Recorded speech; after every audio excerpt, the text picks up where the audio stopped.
खुशी का कसूर क्या था कि उसे जेल भेज दिया। 29 जून को उसकी शादी हुई, 2 जुलाई को घटना हुई, तत्पश्चात उसका पति इनकाउंटर में मारा गया और खुशी को साजिश करता बताकर पुलिस ने जेल भेज दिया।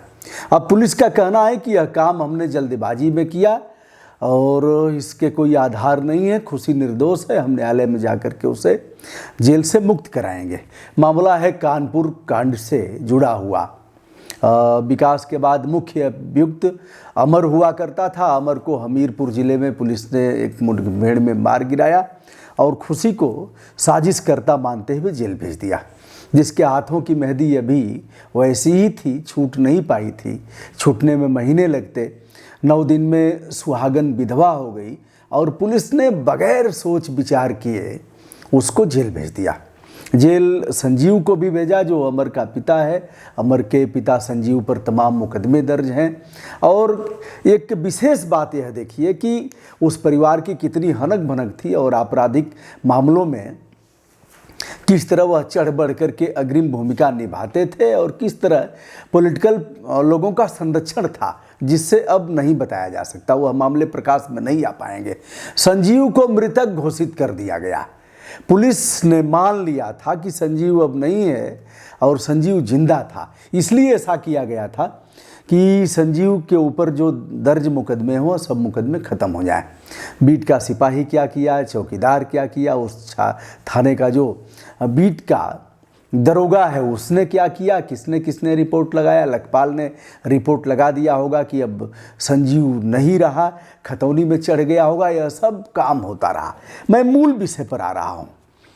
एक तो आप सभी इस बात से अवगत हैं कि जिस तरह से खुशी के पिता श्यामलाल जो एक श्रमिक है, ज़बरदस्ती विकास दुबे के हनक भनक और प्रभाव में होकर के शादी की गई। शादी आनंद फानंद में हुई, सारा खर्च विकास दुबे ने ही वहन किया था। यह बात भी सही है कि अमर आपराधिक प्रवृत्ति का था, उसके ऊपर तमाम मुकदमे थे। यह बात भी सही है कि विकास का परम सहयोगी था अमर और दोनों से बड़े अच्छे संबंध थे। लेकिन उसका क्या कसूर जिसकी शादी ज़बरदस्ती हो गई थी, ज़बरदस्ती करा दिया था। यह मामले भी संज्ञान में लाए जाने चाहिए। माना कि वह पिता, अभी देखिए गांव में और क्षेत्र में, शहर में तमाम ऐसे अपराधी हैं जो ज़बरदस्ती विदाई कराते हैं, ज़बरदस्ती शादियां कराते हैं और उनके कहने पर कोई टालता नहीं है, जो चाहते हैं वह कराते हैं। ऐसे में विकास का जो वर्चस्व था उसको नकारा नहीं जा सकता। लेकिन पुलिस ने जिस प्रकार कहा है कि जो हुआ जल्दबाजी में हुआ, गलत सूचना के आधार पर हुआ, खुशी ने अपराध नहीं किया है, न्यायालय में 169 की अर्जी देकर उसे रिहा कराया जाएगा, ऐसा कहना है वहाँ के एसएसपी दिनेश कुमार पी का। दिनेश कुमार ने रिहाई की बात किया है, रिहा होकर के वो आ जाएगी। जेल चली गई जिसने कुछ जाना भी नहीं, जिसने अभी ठीक से न अपने पति को पहचाना न ठीक से जान पाई। 2 दिन का समय मिला था पति का, 2 दिन में भी वह कहाँ रहा यह नहीं कहा जा सकता। 29 को शादी हुई, 30 को विदाई हुई, पहली के बाद 2 को यह हो जाता है, 2 के बाद तो कोई मिलेगा नहीं, परिवार में कोई रहा नहीं। ऐसे में 1.5 फीट, यह नापने पर 1.5 फीट होता है। अभी हमारा मेज थोड़ा ऊंचा है तो यह मेज यहाँ रहेगा तो नापने पर 1.5 फीट होगा। 1.5 फीट की बुद्धि का प्रयोग करते हुए आनन फानन में, क्योंकि आदेश ऊपर से था, जो मिले उसे गिरफ्तार करो, जो मिले, जो जहाँ मिले उसे मारो, जो जहाँ मिले वहीं ठोक दो। कोई इधर कुछ पूछेगा नहीं, सब यही देखेंगे कि अभी अपराधी। अब पता नहीं पुलिस को क्या है, कैसे है कि इस तरह से। चलिए बताता हूँ दोस्तों, एक घटना का उल्लेख करता हूँ। एक थानाध्यक्ष थे हमारे, बड़े अच्छे परिचित लोगों में से थे, बड़ा दीन ईमान उनका सब कुछ था। तो एक मामले में हम पैरवी के लिए गए कि जिस लड़के को आपने पकड़ा है वह तो इस मामले में निर्दोष है जिसमें आपने पकड़ा है, और आप ऐसा कर रहे हैं तो निश्चित रूप से यह जो वर्दी की संहिता है उसके धर्म का पालन आप नहीं कर रहे हैं, इसका दंड तो आपको मिलेगा। तो बात करते करते चाय पिलाया और चाय पिलाते पिलाते कुर्सी से थानाध्यक्ष खड़ा हो गया। रात का समय था, लगभग 10:30 बज रहे थे और चिल्ला चिल्ला करके बोलने लगा। मैंने सोचा इस स्टेशन अफसर को हुआ क्या। स्टेशन अफसर ने कहा कि हे दुर्गा माई, हे बजरंग बली, हे शंकर भगवान, हमने कुछ नहीं किया है, कप्तानवा ने सब कराया है, सब कप्तानवा ने कराया है, हमको क्षमा करना। हमने अभी कह दिया कि आपके भी बच्चे हैं, आपके बच्चे जैसा है, एक दो अपराध उसने किया था, लेकिन जिस अपराध में स्टेशन अफसर उस लड़के को भेज रहा था उसमें उसका दूर दूर से कोई रिश्ता नहीं था। अब यह है कि अधिक से अधिक अपराधियों को पकड़ना है, उन्हें जेल भेजना है, कोटा की पूर्ति करनी है, दिखाना है कि अमुक थाना अध्यक्ष ने इतने अपराधियों को पकड़ा, तो ऊपर से डांट पड़ती है। कप्तान डांटेगा इनको, कप्तान को डांटेगा डीआईजी, डीआईजी को डांटेगा आईजी, आईजी को डांटेगा, जैसी कि अब स्थिति है एडीजीपी, एडीजीपी को डीजीपी क्लास लेगा और डीजीपी का क्लास लेगा शासन, शासन से अभिप्राय सीएम का है, और गृह सचिव बराबर ही हैं डीजीपी के। कभी कभी अगर शासन के अधिक करीब होते हैं, जैसे फतेह बहादुर थे, फतेह बहादुर जब गृह सचिव थे जाते थे तो डीजीपी और सब ये लोग महत्वहीन हो गए थे। नहीं तो सचिव का पद कमिश्नर का पद है, जैसे यह पुलिस के कमिश्नर हैं डीआईजी, आईजी ऐसे समझ लीजिए, और उधर कमिश्नर हैं प्रशासनिक मामलों के, डीएम इसके मामलों के कमिश्नर हैं, जो मंडलायुक्त कहे जाते हैं। तो यह दोनों समान पद हैं और एक साथ लोग रहते हैं।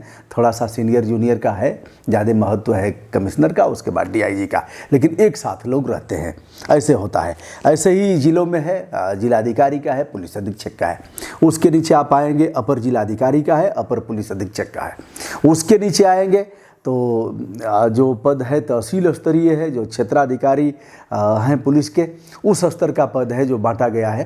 तो एक तरफ एसडीएम है उप जिलाधिकारी, दूसरी तरफ डिप्टी एसपी हैं। ऐसे ही फिर और नीचे आएंगे तो एक तरफ आपके थानाध्यक्ष है, दूसरी तरफ रेवेन्यू के मान लीजिए नायब तहसीलदार हैं, कानूनगो हैं, उसके नीचे आरक्षी हैं, लेखपाल हैं। ऐसे क्रम बना हुआ है, समान पद धारक यह लोग हैं और मिलकर के काम करते हैं। तो थानाध्यक्ष ने चिल्लाना शुरू किया और कहा कि हे भगवान, हे दुबे जी, मैं साक्षी मान करके कह रहा हूँ ईश्वर को कि सब कप्तानवा हमसे। इतना तेज तेज चिल्लाने लगा हो, मतलब यह बात लगभग 15 साल पहले की है। ऐसे कराया जाता है तो करा दिया गया, ऊपर से कह दिया गया कि छोड़ो मत, जो आता है उसको मारो, उसके ऊपर मुकदमा कायम करके भेज दो जेल। तो ये सर सर कहेंगे, सर सर कर दो ऐसे, सर यह क्यों नहीं किया, सर अभी कब कर रहे हो, सर सर सर सर पालन होगा सर, डन डन ऐसे बोलेंगे। मैंने सुना है, आपने भी सुना होगा, नहीं सुना होगा तो सुन लेंगे, क्योंकि इन्हें समय समय पर जिसकी भी सरकार रही है, जो भी नुमाइंदगी करते रहे हैं शासन का, सब ने इन्हें लगातार स्पाइनल लेस बनाया। इनके रीढ़ की हड्डी को कूट कूट करके कमज़ोर करते गए और स्वयं बेईमानी किए, इनको भी बेईमान बनाते गए। प्रभाव में, अपने प्रभाव में थाने दिलवाते गए, अपने प्रभाव में चौकियाँ दिलवाती गई। कौन मालदार चौकियाँ हैं, अपने भी उसमें हिस्सा लेते रहे। बहुत मामलों में देखने में आया है कि विधायक भी हिस्सा लेता है। कई बार पार्टियों के जिलाध्यक्ष का अगर महत्व होता है तो उसमें भी वो शामिल हो जाते हैं। कुछ मीडिया के लोग भी, सबकी बात मैं नहीं करता, लेकिन पीने खाने भर बहुत से लोग करते हैं। किसी को नीड है कि एक बाटल शाम को चाहिए उनको, तो संबंधित दारू की दुकान से उनको मिल जाएगा। भैया मैं फिर कह रहा हूँ कि सभी के साथ ऐसा नहीं है, लेकिन ठोक करके सीना कह रहा हूँ कि बहुलता में ऐसा ही चल रहा है।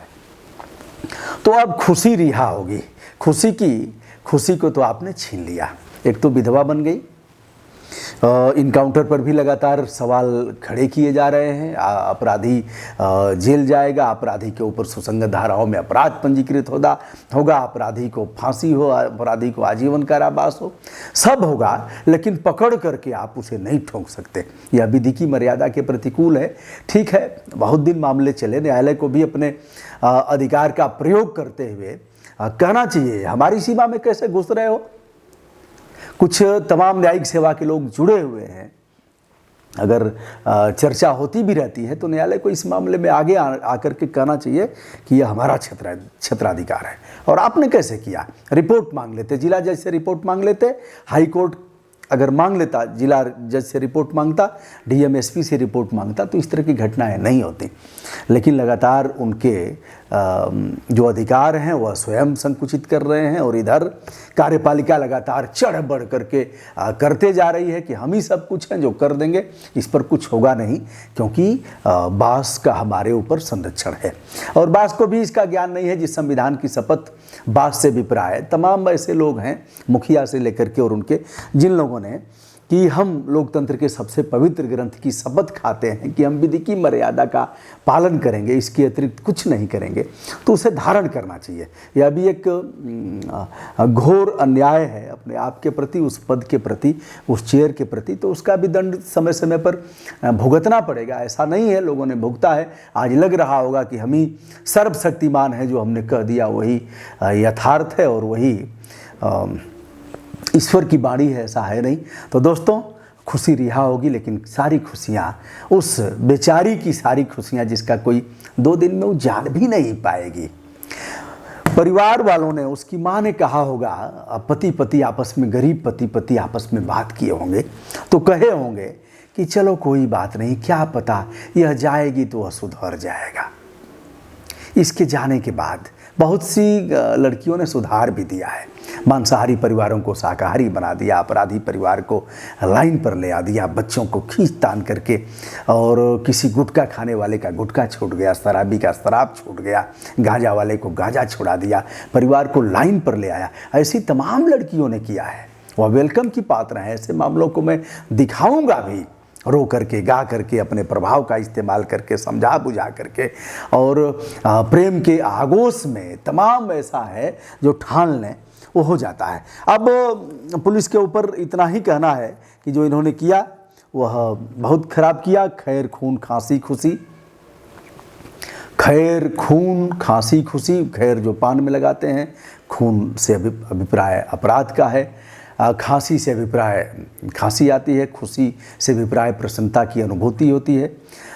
खैर खून खांसी खुशी, बैर प्रीति मदपान, अगर आप दारू का सेवन करते हैं, रहीमन दाबे ना दबे जानत सकल जहान, यह सभी जानेंगे, या किसी से छुपा नहीं रहता है।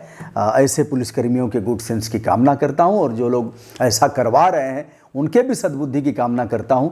सबे दिन होत न एक समान, अपराधी किसी भी तरह, किसी भी जाति बिरादरी का है, वह शुभ नहीं हो सकता। मैंने जीवन में किसी अपराधी का सहयोग और किसी को प्रश्रय नहीं दिया होगा तो उसका दंड भी भुगतना पड़ेगा।